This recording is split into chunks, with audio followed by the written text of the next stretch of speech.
Let's select Start Review to get brought into this content. Once we're in the content, you can see right now we're in Browse, which means we can just scroll through all the content and see where we want to review.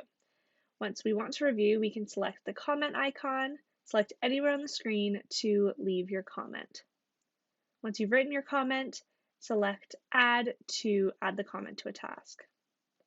Next, we can use the drawing tool to draw again anywhere on the screen, write your comment, and select Add to create a task.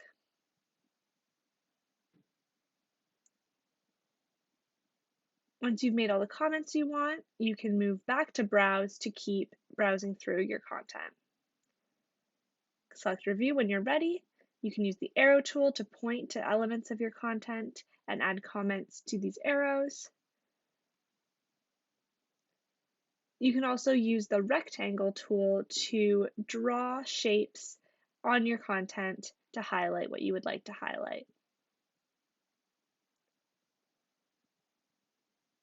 Once you're done adding all your comments, you can see them in the task sidebar. Select Browse and keep reviewing to add comments.